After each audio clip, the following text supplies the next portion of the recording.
আসসালামু আলাইকুম প্রিয় শ্রোতা দর্শক মন্ডলী, আজকে আমাদের যোগপাড়া বাজারে আসছেন আকবর হোসেন আমাদের কিছু ভিডিও নিতেছেন।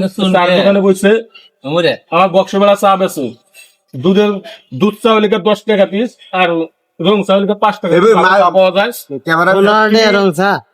তিনি আজকের জন্য অফার আছে, চা পান বিল আসে 15 টাকা, তিনি 10 টাকা নিতেছেন। যদি 3 টাকা তাও 10 টাকা নিতেছেন। এটা আকবরের লেগে ঠিক আছে। ঠিক আছে, চাটা কিরকম হয় ভাইয়া? বলেন বলেন চা কেমন হয়?